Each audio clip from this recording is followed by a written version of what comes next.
Hi, welcome to the third and final part of this short trilogy, what I've called Saki Empire. In part one and part two, I mentioned how they'd written us off, converted us into debt money, and crucially blamed us for it. In this third and final part, I want to share with you some fundamental points about the history of Europe that I think we might have overlooked, and then suggest the answer to this predicament we're all in.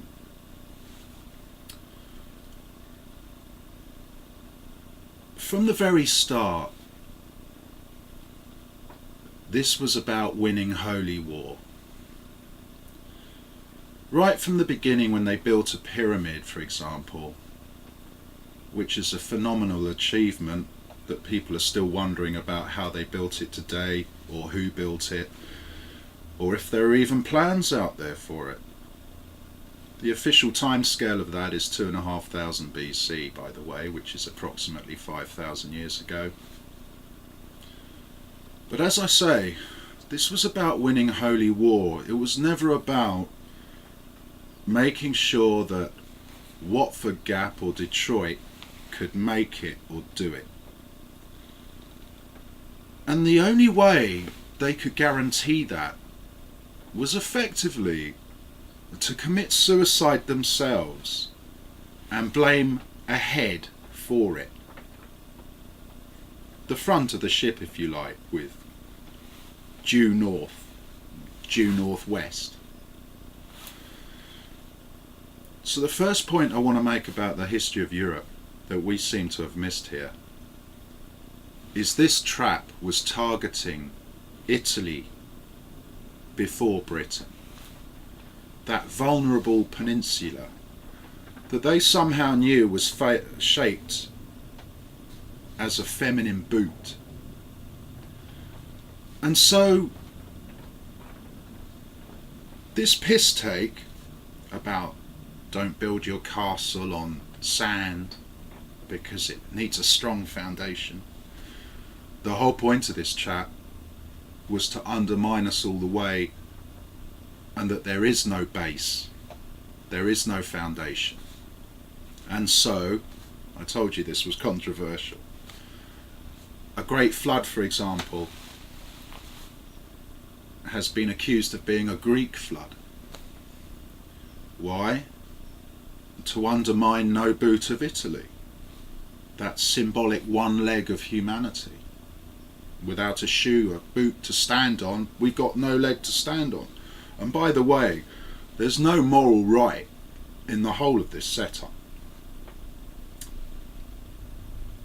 This is so much overkill and overconquer that when you destroy Troy 7 times over, it's a Greek martyr's victory in Gravesend at the end of the line. A Greek martyr is the winner because it's all blame game.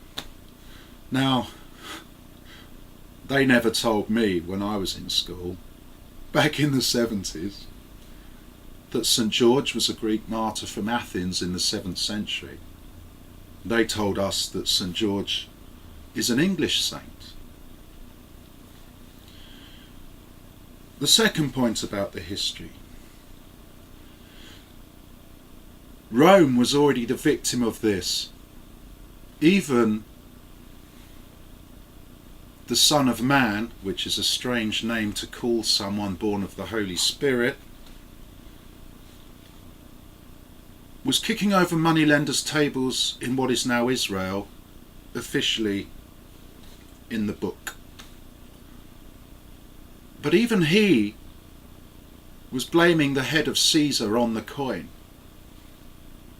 But who had lent Caesar the money to pay for what Roman Empire was doing? Rome was paid to come to Britain to pass the trap on. But they never escaped the trap.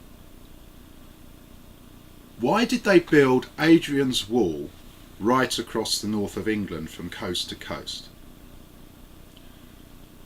It's because this chap needed a fall guy.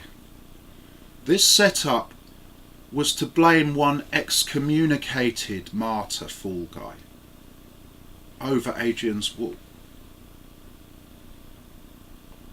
We should have been incorporated into the Roman Empire. Now, the official story goes that Scotland saw off the 9th Legion. Well, maybe they did, maybe they didn't. But it was already job done. But Italy never got out of the trap. They can't represent the head of Christianity by blaming their own fool guy martyr for another 1500 years. And then 500 years after that, in around 1066, William the Conqueror conquered Britain from Normandy. And what happened? The same again. Oh, we're not northern Italy. We're not northern France. Because neither Rome or Paris wanted to be the fool guy with the blame at the end of the line. They have blamed death on Gravesend because of the religious context of all this. And so, 1,000 years after William the Conqueror, and another 1,000 years of Christians being smashed together in Europe for the debt money to pay for it all, Germany didn't even land the plane in Britain because this was never going to become Northern Germany either. Germany was told to march to St. Petersburg in the middle of winter with a summer coat on to hand out a Hindu wafer in St. Petersburg that already had a wafer. By the way, the wafer is symbolic of a white sun over a pyramid. But as I said, the symbolism is mixed. Whether it's a white sun or an all-seeing eye of Horus, for that stony vision pyramid in the desert, there is no eye. It's been scored out, written off. There is no white sun. This was not a trap that you could fight out of or drive your way out of at 200 miles an hour out of Stuttgart.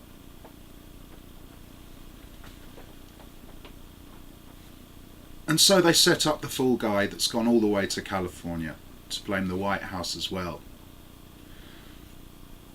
But what makes a mockery of the last 2,000 years of smash Europe together against Britain? One airport, and of course the Great Wall. When it comes to Holy A and Blame B, who's the right side of a Great Wall? May I suggest not a Chinese dead end in Watford Gap. This setup is also mutually supportive. The royal families of Europe have allowed a certain group of people to officially make their own product of debt money on behalf of the state. But that debt money maker also supports the royal families of Europe. It's mutually supportive. But of course, when it comes to blame game, the bankers don't want the blame, the royal families don't want the blame. It falls on the peasant in the Red Route, on Baldric, Tommy and Marie.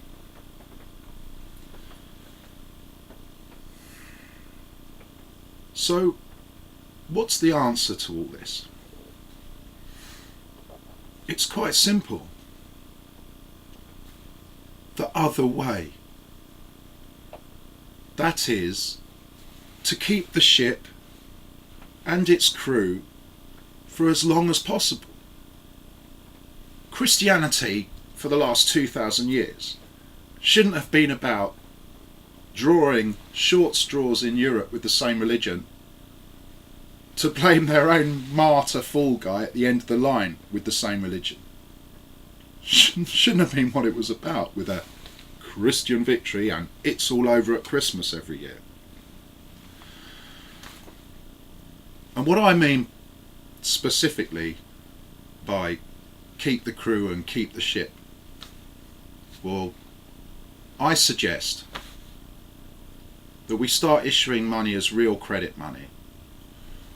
Ideally in Europe first of all, but if Europe won't take the initiative in the European Union with their double law and double billing, then Britain and America should.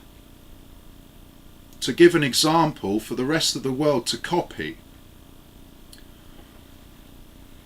And to introduce some moral rights to all this, as there aren't any. And when I say moral rights, I mean human rights that are real. I mean every passport holder in a country, every adult, having the human right to at least an apartment in Europe. I mean providing people with the essentials laid out, like means of communication, whether it's a phone or a computer, and the free power supply for it, ideally sustainable power.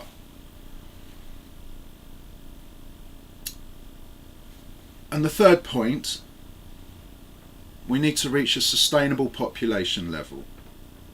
It doesn't matter if it's 7 billion, 8 billion, 9 billion. We need to try and reach a stable population level, and then to keep it for as long as possible. I, for one, would rather die going the right way, even though it won't work, than to carry on with a self-defeating trap that won't work.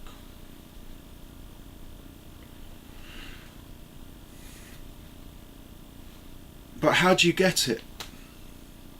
It needs a legal change in the law. But of course, the wealthy have a vested interest in this setup already. In the House of Lords, for example.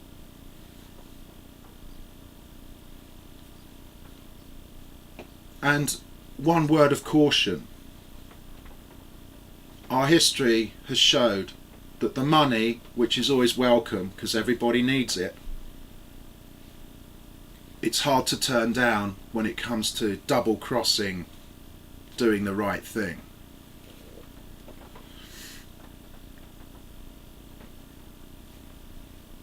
One final point. If there is intelligent life in the universe, another civilization, which a lot of people believe, given the scale of the universe that we're told, we're not going to get Star Trek like this. Because whatever's out there is not going to let us go anywhere near their nest. If we can't even keep our own ship and our own children with even a place in the zoo, because if we can't keep our own kids and ship, how on earth can we keep theirs? Good luck. I hope you get it, because this isn't going to work.